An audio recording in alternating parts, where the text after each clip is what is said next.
So my first review of an actual cartoon is going to be on Hazbin Hotel. Now, Hazbin Hotel has seen a lot of traction that was, I feel, lost. So it was picked up by A24. Since the pilot came out 2 years ago on Fizzy Pop's channel, there has been no buzz. There's been nothing on it. No, that's because A24, I guess, holds some of it holds the production rights, I guess. So now you won't be seeing it until it happens to just pop up on whatever, I don't know, I really don't know, streaming site that they pick. Which, if it's not going to be like Netflix or Hulu, I don't see how well the show itself is going to fare. Because when you look at all these shows that would be on other sites, they don't usually tend to, unless it's the big ones, they don't usually tend to get much traction. A24 is basically hoping that Vivzy Pop will pull people in to their subscription, I'm assuming. A younger demographic that would be interested in watching this one specific show. But see, there's the issue. It's the one show that they would sign up for A24 or the whatever site they happen to stream for with. And if it's not on a site that happens to get a lot of traction from people who are already in that age group, so like, I don't know, like 14 to 19, I don't really see Hazbin Hotel doing that well, because they could just do what they do with what Rooster Teeth has to deal with, which is if someone happens to not like Ruby or Red versus Blue, and they happen to wanted to have seen a show like Genlock, well, you're just basically out of it then. You can't do anything. Because, you'll sign up, and then you watch the show for however long it happens to air, you cancel your subscription. And that's not good for, Rooster Teeth. It wasn't good for them because I don't know if they still hold the rights to Genlock, but it's not being shown on their streaming service anymore. And I feel like Hazbin Hotel might suffer a similar fate. But you can't really know. One thing that really does annoy me is that So Hell of a Boss is the show that's being shown on YouTube. That's getting it looks like it's the one that's getting all of its production in. And yet I'm still seeing, like, 2 years out, like, stock updates that all feature Hazbin Hotel characters. Okay, well, I don't know if it's just me that feels this way, but I feel like it's kind of demeaning to basically, you gave up your rights to this show, and then you're going to basically just merchandise like all of these characters that people will probably not see for the next couple of years. It just seems like she's milking these characters, which they're her characters to milk, but I mean, it doesn't seem right. Like, it isn't, I don't know, it's just something about it I don't agree with. If it was just Hell of a Boss characters that were, in these stock updates, like, that would be one thing, but it's not. And then when you go to her channel, like, the thing that you see a lot of is you don't ever tend to see more than one at a time. Because what she'll do is she'll make a new video about it, about the stock. Currently, as I speak, the one she has up is the Spooky Hell of a Boss plus Hazbin Hotel Halloween drop. And then as soon as she, they make out another one, they produce another video. This one's going to be deleted. which is that's 959,000 views. It's going to be deleted, and it's going to be covered right with another one. And I don't really see the point in those videos. It just seems like milking again. But anyways, let's get on to the review. So when I first saw the pilot, I skipped over the very beginning. And I wonder why I did that. And now I remember exactly why. It's because this song, first off, it's very difficult to understand the lyrics. Because I don't know what's going on with it. But they're not very clear. The background music, it's something that has to do with that. But I can't understand half the words she's saying. But when I did, it meant nothing. It was flat. So, usually exposition songs are supposed to give you a lay of the land, supposed to tell you things. I got nothing from that. It doesn't tell you anything about the setting. It doesn't tell you anything about the character other than the fact that she's a failure, which I feel like could have been done a lot more subtly.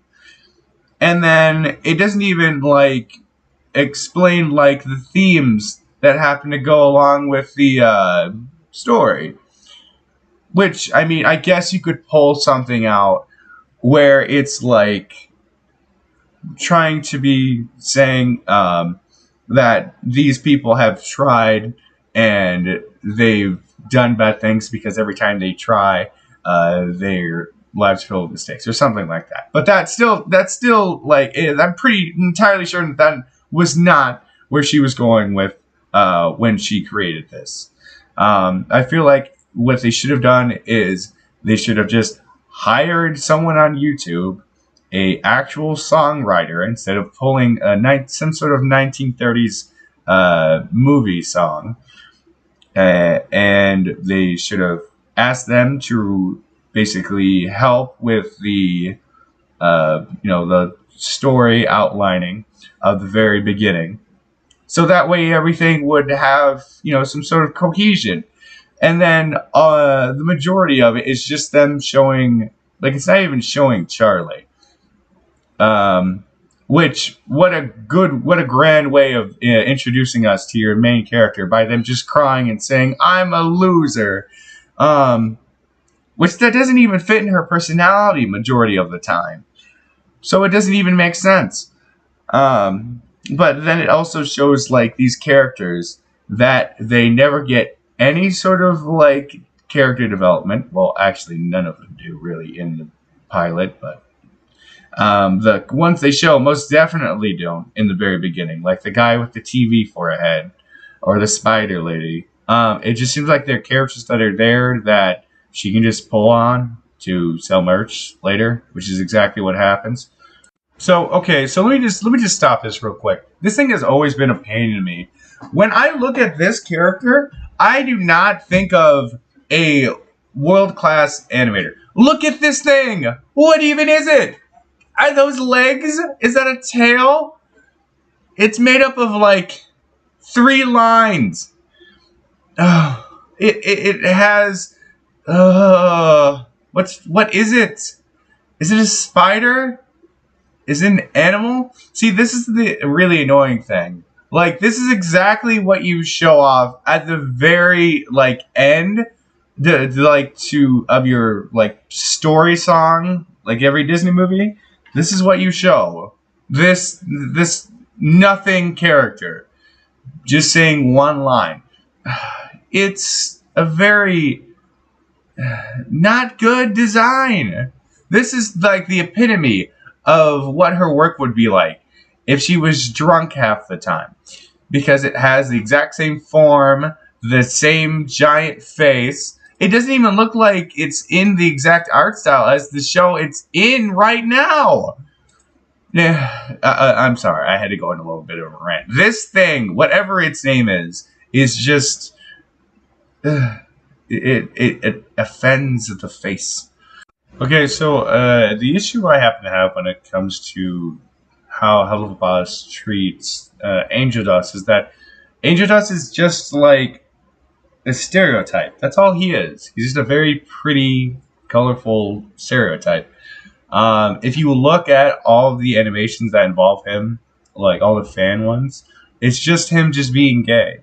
And that's all they really do with the show either. Now, you could tell me that Addicts shows a lot of his depth, a lot of the depth of his character, but there's not really much in the way of depth there. It's trauma, yes, but trauma doesn't make a character deep. It's what you do after you've gone through trauma. That's what makes characters, that's what makes a character who they are. And Angel was doing the exact same thing he was before, and he's still doing it. He actually still enjoys it. He has a smile on his face every time he does it. He still likes sex. He didn't change at all from what. So this is probably the only time it'd been forced on him, I suppose. But that doesn't really make him a fascinating character. I hope they do a lot more with him when the series, when it actually comes out. Now, another parallel I would like to make to Angel Dust and his pimp's, business dealings, relationship, whatever they happen to have. I would like to parallel that to what Blitzo and Stolas have. Now, whenever you hear of Blitzo and Stolas, what do you think of with those two characters? You think of sex, because that's all they do. They don't hang out. They don't ask each other how their day went, at least not without Blitzo not really caring. Basically, whenever you see them on screen at all, basically it's just them. They got done making love, they're about to make love, or they're just some combination of the two. And they have basically the exact same depth, I feel like, except for that final episode, which barely gives Blitzo any character. I feel like they have the exact same depth of Angel Dust and the Pimp. Because both in either scenarios, in both the scenarios, they both get something out of exchange. So Angel Dust would theoretically get a place to perform, and the Pimp would get the money.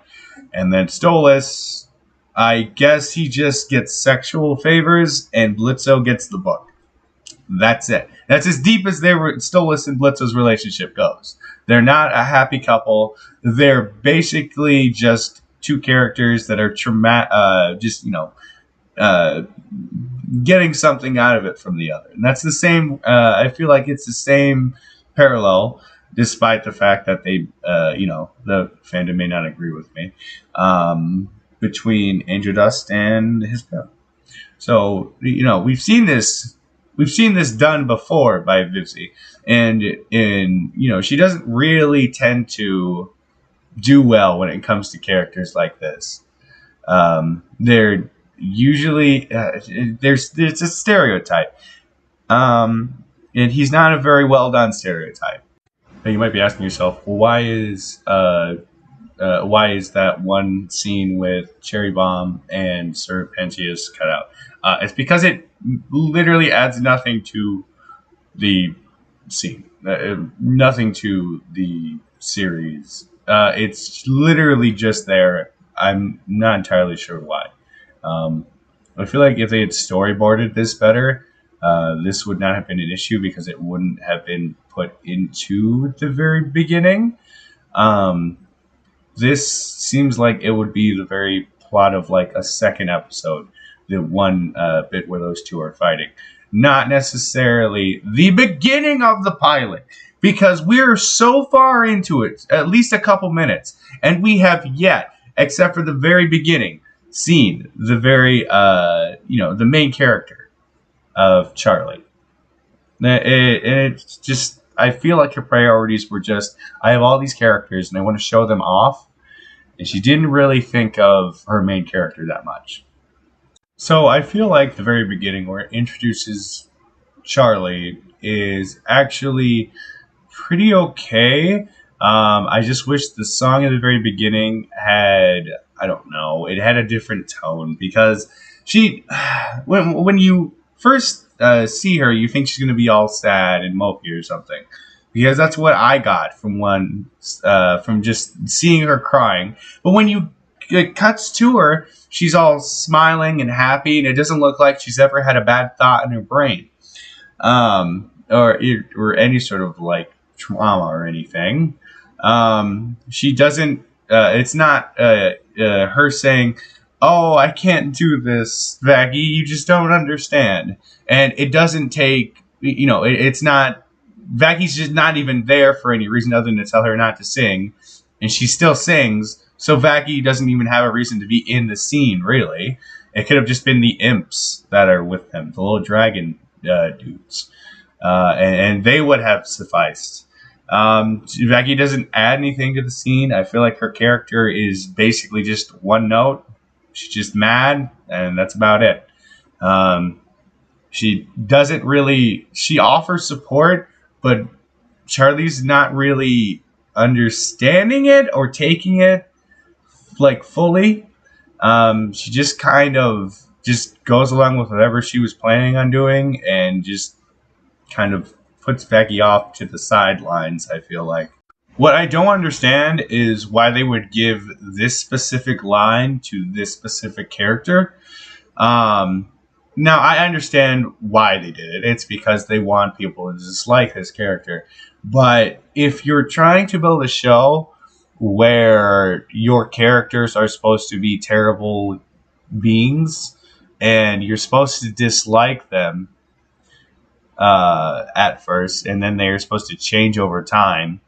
I feel like this first pilot could have been about Charlie maybe hearing. You could have cut out everything to do with Angel Dust, everything to do with Serpentis and Cherry Bomb, except maybe the feud. And then it could have been basically uh, Charlie, who is the main character, by the way, basically dealing with the news anchor lady and trying to get her to maybe not join Hazbin Hotel, but at the very least, spring up more excitement over it. Maybe trying to win her over to her side, or maybe trying to figure out why she doesn't like gay characters. I feel like that would have been a much better beginning of a pilot because you've already got an antagonistic character in her just from this one line, and I feel like they didn't like reach that potential when it came to her character. Because after the fight scene with Charlie, she's done. She doesn't show up at all, like in nothing. And this is by far the worst beginning to a song. So like she's trying to she starts off pretty well.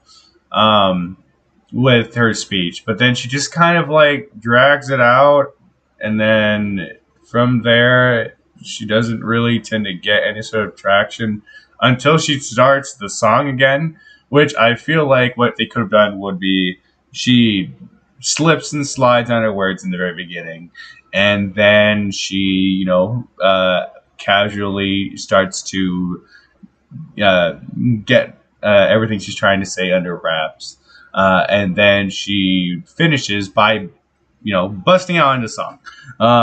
Instead of her having a pretty good start, having a poor middle, and then a much better end.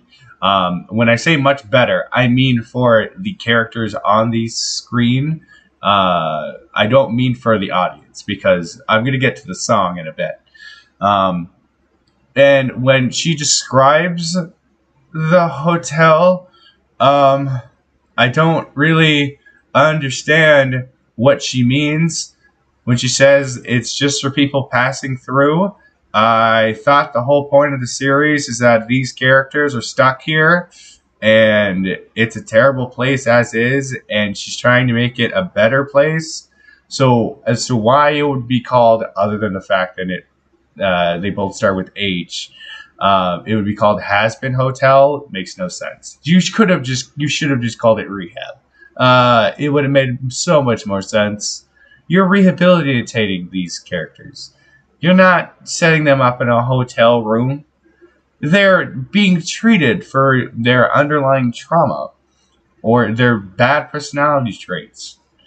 So it just doesn't really work to hook you. So when it comes to the song, they don't really tend to give any time to the lines, the lyrics, for them to, everyone to hear them, understand what they're saying, and then go from there. They tend to just spit it out as if they're trying to rap at you. Which, if it were a rap, I'd probably appreciate it more. But it's not. It's a musical, and it's very loud, and there's a lot of things going on, which I guess, suits the character. Um, but at the same time, you still need that clarity. Otherwise, no one's gonna remember anything of what happened. She doesn't really tend to have that slow moment in the song. It all tends to just kind of ramp up until it just kind of ends. You in, or even hook the characters in. See, this would have made a very good time for Becky to be introduced, because while Charlie's out on this news station, spreading the word about the hotel, she could have been back home, basically getting into an argument with Angel Dust as to why he has to stay. And that could have gone either way, of him staying regretfully, him being regretful about staying but still doing it, or him just going out and causing chaos. Now, I feel like if they had dragged that out for the uh, tens of minutes that the plot had actually not taken to set up the hotel, that would have been a much better way of utilizing both uh, Vaggy's character and Charlie's and Angel does. But it's the pilot, so I'm hoping when they have an actual episode one, it's an actual episode one, and they kind of forget about this, because there are a lot of issues with the pilot. One of them being, the fact that they have so many characters doing so many things, and they spend so little time dealing with the actual hotel. It just seems like Charlie is trying to comfort Vaggy when Charlie is the one who should be the most upset. She should be freaking out, throwing stuff at Angel, just, completely having a panic attack. And it's basically just Vaggy having the panic attack. It seems like the idea that Charlie had for the hotel, she doesn't seem to be as invested in it as Vaggy is, because Vaggy's the one who's doing all the hard work. Which I don't know if that really shows how much of an emotionally healthy relationship they have, but in this case, it doesn't. It just seems like one's getting really overstressed, and then one just doesn't deal with her issues in any form. If they were being completely honest with themselves, they would have just gotten rid of Angel Dust right then and there, because he'd been sober for 2 weeks already, but then out of the blue, he just vanishes. Which, I mean, if you don't have any sort of supervision for him, of course he's going to just vanish. But, apparently the hotel has been around for at least 2 weeks, which I'm so glad the pilot never gave us any sort of indication other than basically background info that this happened. So this isn't even the grand opening of the hotel. It's like been desolate for like 2 weeks, and they only now go on to the news station to go and broadcast about it, when the best chance they would have had would have been when it opened. What? So Angel Dust's comment after they get back to the hotel is that they needed more food for all the wayward souls that would need to be fed, which is true. I see, like, they're apparently broadcasting about the hotel, but she didn't even put her or Vaggy, which is surprising with Vaggy, because apparently she seems to care more about the hotel than Charlie does. Charlie just seems like it's just a dream, but Vaggy seems like she's actually working towards it. They don't have anyone. Why are you relying on some random person to come in and give you all of your staff? She's the daughter of hell, and she can't afford a cook, people to clean up, It seems like the only staff she had before Alistair showed up was her, Vaggie, and then the two imps. And I guess the chauffeur, if they happen to be different. Um, so it doesn't really seem like she had thought her plan through before she had even, went along with it. She didn't even have staff. So of course it wasn't going to work. See, this is the issue I have with Charlie's character and why this scene doesn't do anything for me when it comes to her crying and talking to her mom, or at least the video recording she's sending for her mom. It's because in the very beginning, it's established, like just completely explained without any sort of like subtlety, that Charlie is a failure, that she makes mistakes often, but that's not really a character trait. Tons of people make mistakes. It's how you deal with them. That's what makes your character. But she doesn't really learn. So I don't really feel bad when things happen to her because she had chances to understand what went wrong and she still managed to screw it up. Like, okay, so let's go with the scene where, Vaggie's telling her, do not sing. They will not respect you. Don't sing. And then what does she do? She goes and sings. And then they all laugh at her. Vaggie was right because Vaggie's smarter, I guess, despite the fact that she has more common sense, despite the fact that she's not been in hell as long as Charlie has. And her first patron she picks is Angel Dust, the most world famous prostitute. Really? That was your very first patron? It couldn't have been some nobody. And then Angel Dust would have been introduced maybe later on, maybe at the very end of the episode. Or it could have been maybe Alistair in disguise or something. Like, there are a ton of different routes. I feel like Visualpop wasn't really, thinking through Charlie's character because it just seems like she just does things because she feels like it. She opened the hotel because she felt like it. She sang because she felt like it. She brought in Alistair because she felt like it. And she doesn't really tend to think of the consequences. And that does not make for a character that I'm rooting for. It's for basically just a character that is stuck in a rut. That's what it sounds like to me. See, now, Alistair, I'm okay with Alistair because he basically goes in. He basically doesn't even try to trick her. He just says that he thinks that she's going to fail and that he kind of wants to be there around, but he does have staff. But I feel like this is just it's just a plot hole just for him to conveniently come in and save the day, as odd as that is to say. Because of the fact they don't have any staff for some reason. But him showing up isn't that big of a deal, I suppose. He could have came in at the very end of the pilot, and that would have been much, much, much better than him just coming in and then the whole episode just feeling like it's some sort of character showcase instead of it being about the hotel, Vaggie, and Charlie. It should have just been about the setting that they're going to be in and the two characters and maybe the Mantis reporter lady. That's what this pilot, I feel like, should have been about. Because Angel doesn't really contribute anything to the plot other than making Charlie sad.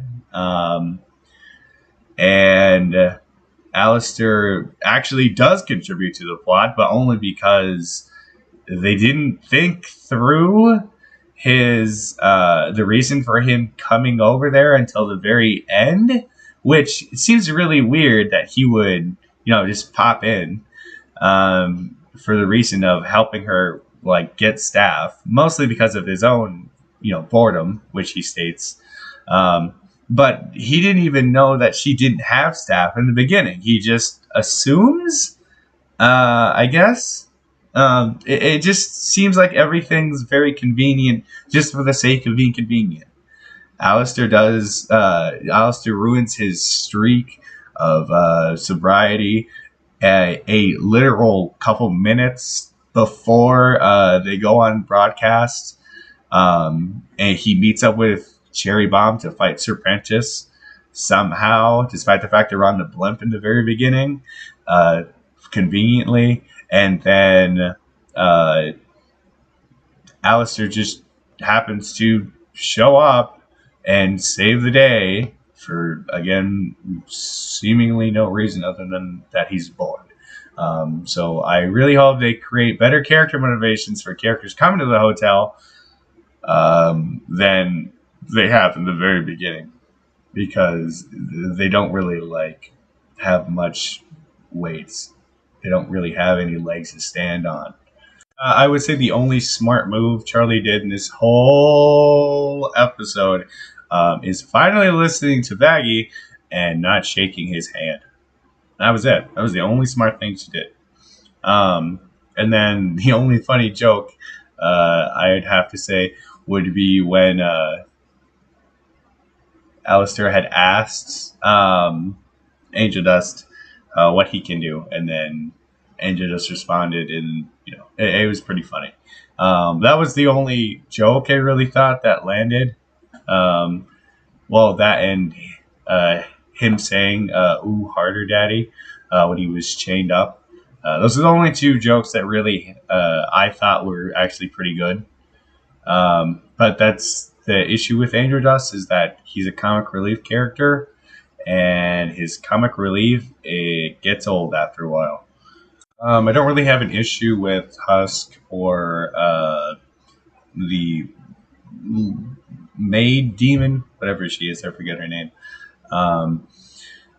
Because they actually add something to the plot. You now have someone to clean and someone to, I guess, run the bar. But again, they're just there to just. I don't know why they don't add anything overall to the episode itself. More of just the series, I guess, because they just have these two characters who can do stuff, I guess. But again, it just seems like the show just wants to add in more characters, just to add in characters, just for the sake of it. Basically, all I'm going to add about Alistair's song is that it's pointless. It doesn't serve anything. It is just there to literally feels like that at a runtime. There's no reason that the entirety of the several minutes it took to animate this entire scene, which it was well animated, they could have just scrapped it and come up with anything else, added any other detail, and that would have been a much better fit for the story than whatever this was supposed to be. It just feels like at the end it's just spectacle just for the sake of it. And it's the same thing when it deals with Serpentis showing up out of the blue for no reason against Angel Dust when he was fighting Cherry Bomb in the very beginning. And then everything just kind of ends after Serpentis is defeated, and they just kind of walk back into the hotel. And that's it. That's the pilot. It was the only reason that this pilot is as beloved as it is because of the couple of character designs that are actually pretty well done, except for their color schemes. That is the one thing the show gets dragged through for, is its color scheme, for good reason, because above everything else, that is its main issue when it comes to the artistic style. The characters, they're all just strings with giant faces, but it's okay. They at least look different enough to where I can tell which one is which. But the issue is basically that the color scheme is all just, for even the characters, is all just reds in that's it. It's just reds. Which I feel is really going to make things difficult as time goes on. Because since this is apparently a rule of hell that everything has to be red, then it's going to continue having characters that have to deal with that.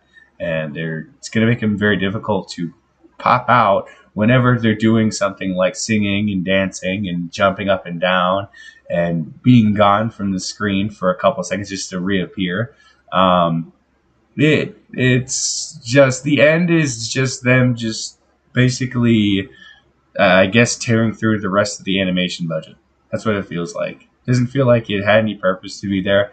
They could have just ended it with a handshake from Alistair and then something spooky happening, and that would have been a less like cluttered of an ending than what they had.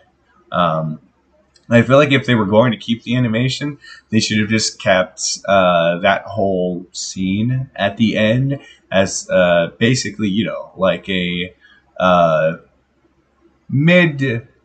It wouldn't be a mid episode beginning. I don't know. Basically, they would have. They should have used it as a something to keep. And then after a year or 2 years or whenever she felt like she needed to bring up Hazbin Hotel again, she could just have thrown that out before the series premiere. And then that would have been a much better use of the very beginning because it would have not tied together exactly, but it would have been a decent, little teaser for the beginning of the first episode. I don't know. I'm just spitballing because I don't have much to work with at the very end. But thank everyone for getting this far if you did.